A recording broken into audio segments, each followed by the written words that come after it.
Hey everyone, I hope you're having a great evening. I'm coming to you late on this stream, but this is something that I wanted to make sure that we covered at some point this week because I've been talking to a lot of business owners, a lot of business professionals who kind of run their own business within a business, even managers who are heading up launching a new section of a business, things like that. I keep hearing that they want to use LinkedIn. And honestly, I find that it's a really powerful marketing tool that you're literally using right now. If you're watching this, most likely you're on LinkedIn and you probably know that it's a good marketing tool, but maybe you don't really know how to use it or the way you should use it, or you feel weird about using it. And we'll kind of come back to this slide a little bit later, but I just want you to know that you can actually learn from other people some different ways to post, to share content. And I'm going to give you one method of doing it that I've started doing that's helped me make content that I actually think is valuable because although I don't have like 17,000, 47,000 followers, I put these things out now after real world conversations. And then I get somebody from online to reach back out to me and say, hey, that was actually useful. So it's giving me at least some insight to know, hey, I'm having real conversations and I'm giving people value with this. Maybe not a million people, that's fine. But if I can help somebody, it's a valuable marketing tool. So we'll come back to these guys. But like I said, I don't know where to start on LinkedIn, and I know there's value here, but I'm used to the way that Facebook works, and that's fine. There's no knock on Facebook because I know a lot of people that do business on Facebook, and I wish I was better at Facebook. I just every time I log into Facebook, I just become infuriated. I don't know if that you have the same phenomenon, but that's that's what happens to me. So a lot of people tell me that they don't know where to start, and that's what I want to address in this. So I view LinkedIn as a great place to share your knowledge. And like it says here, if you've been in the industry for at least a few years, even if it's 2 years, but a lot of people on LinkedIn have been there 5, 10, 20, 30 years, you at least know something that you can teach someone about something that you know that you've gained that expertise over this period of time. And this is an important piece because I think this is what prevents a lot of people from actually starting, going, doing what they need to do, putting things out there. There is a lot of imposter syndrome kind of thing, or there's kind of like, who would find this useful? I don't think that anybody would find this interesting or this valuable, whatever it might be. Or you don't want to be seen as like a fake or a fraud or get criticized for things. Maybe if you're not quite 100% perfect, it's okay to put stuff out there if it's not perfect. Like that's not really what this platform is about. You can put things out, teach people things, and then by doing that, there's going to be other people that will teach you stuff too. That's one of the nice things that I'm learning from this. Um, but honestly, if you've got any amount of knowledge, you can share something with someone. You kind of just need to get started. And here's one thing that you can try as a way to get the gears turning and actually make stuff that's valuable. And I've been doing this, so I'm happy to share more details on this if you want, but here's something that you can try. You're probably already calling prospects and customers every day for the most part. So commit to doing this for 1 week. Call customers and prospects every single day for at least 1 week. And then as you're talking to people, they're going to tell you problems that they're encountering. They're going to tell you issues that they're having with this, or maybe in their hiring department, or whatever it might be. But listen for that. And chances are, because you're calling customers and prospects, there are going to be people that you run into that they have a problem that you can either help solve, or you know something that can guide them through that, right? So if you're in a SaaS business and you're calling a company and you're talking to like a director of maintenance, and you know that their issue is around uh, long hours spent on paperwork, and you know that you could solve it, but also you have a resource that could actually help them, or you've talked to a customer who solved it this way in the past, like put that stuff out there and make a post. And it can be a simple post, just something that's 2 sentences, 5 sentences, whatever it might be, that outlines the problem and the solution, maybe tells a story, whatever it might be. On these, I don't recommend selling or like calling somebody's problem out personally, because that can actually not be very good. If it's a good thing, like I did this a couple weeks ago, like if they get you thinking of some cool ideas, feel free to shout them out. They're very likely to comment on it, and it's a nice interaction. And in that way, if it's something positive, you kind of get to highlight their expertise too. So it's a great platform for doing that as well. And the reason why this is good, and why I think it's changing the reactions that I'm getting, and people are actually telling me this is valuable now, is because it's letting the real world drive my LinkedIn marketing. So it makes the things that I'm putting out actually real and actionable. And then if people can relate to it in a conversation and in a meeting, and you write that out, then somebody can benefit in a post, in a video like this, something that you can put out that teaches people about what you've been learning and go in real time. And this is how you avoid that guru trap, I think, because a lot of people, like, I, there's a lot of bullshit on LinkedIn too. This is one other aspect that you do need to be careful of.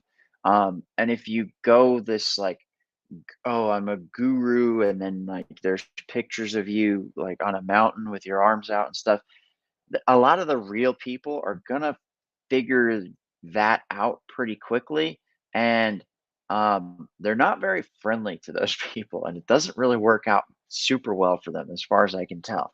Um, so you know, by doing this, keeping, if you keep your conversations in the real world, you're gonna experience people who are having real problems. And if you just sit in the guru zone and read other people's shit from a month ago and all this kind of stuff, you're gonna be giving kind of outdated advice, because these things move pretty quick. And although advice can be great and last a long time, it doesn't make it null and void. But your your fingers off the pulse and you get out of that expert zone. So it's just something to keep in mind. Try to avoid that guru self-righteous shit. It's not very good. And okay, so I want to come back to these people and dive into each of these individually. So people that I follow: Corey Bray, Maurice, Justin, Danilo. I like these accounts. So Corey, he does a couple different things that are very cool. So I've done sales training with him. It changed my monthly sales from like 20 and 30 on average to hitting 70, 80, 100, things like that. So it brought my baseline up significantly. I used it. I know it works. So I at least had that backing as I read his stuff. I know that it worked for me. Um, and Corey, I gotta say, as soon as I stopped using your stuff, my sales fell off, which means that your stuff's actually bullshit. So yeah, so there's that.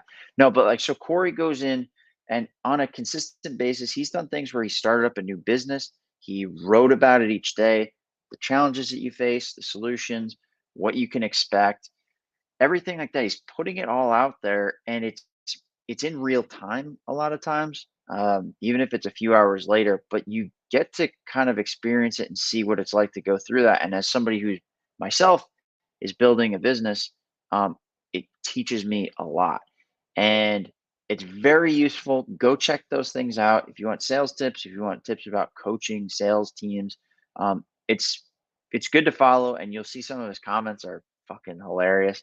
um, Maurice is I really like his posts because I don't know too much about him, but I look at what he posts, and he posts a lot of data on these different posts about real estate investing. I'm pretty sure that's what most of it is, but he's listing out a lot of actionable information that if you were following in that path and you wanted to be an investor and you wanted to get to his level, he's giving you a lot of information that you can start to incorporate into your own investment strategy. Oh, well, I'm saving my money now, looking to retire early so I can do this stuff.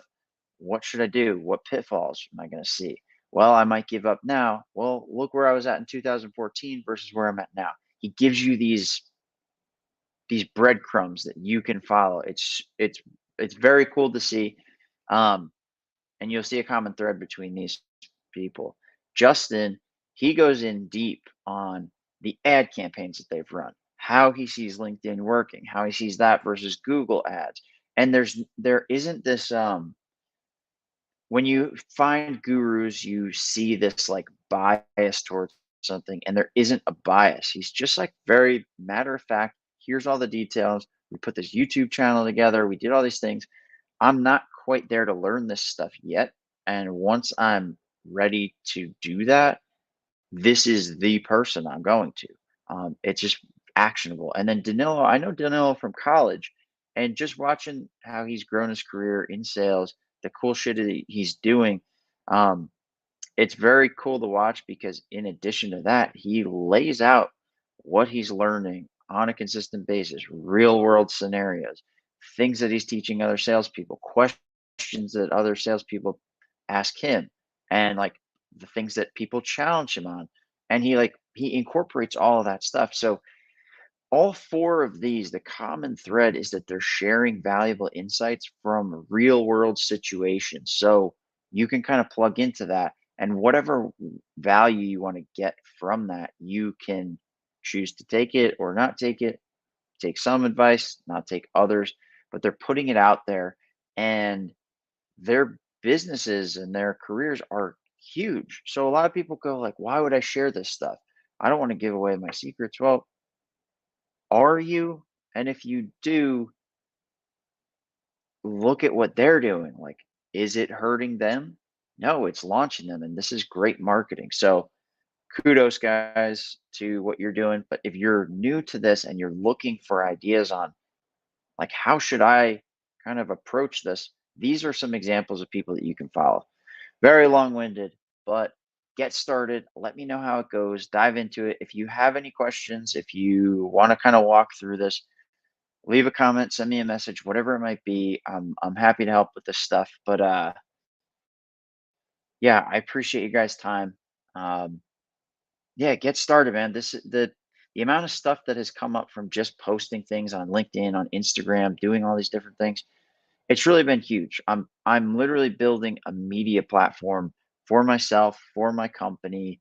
Um, And by forcing myself to do this, it gets me out of my comfort zone. It forces me to make those sales calls. It forces me to interact with people, find out how I can help, and then share that with more people. And I think that's going to translate to a lot. And one other thing, too, by doing all these, one thing a lot of people have been saying to me lately is, I'm seeing you everywhere. And I'm really liking the stuff that you're putting out. Now, it's it's great that a lot of people are seeing me everywhere, and maybe most of those people aren't really looking at this stuff and they're just being nice and encouraging. And guys, I appreciate that. But I am having about one conversation a day where people give me a specific, like, I saw this specific thing and this was helpful. Thank you for that. And that kind of makes it worth it to do. Then you're not just speaking into the void like I'm probably doing at this moment now, but that's why we record it. So, whew, guys, it's almost 9:15 at night. Baby's asleep. Got a little bit more work to do, but thank you guys for watching this. Reach out if you have any questions. Happy to help. See ya.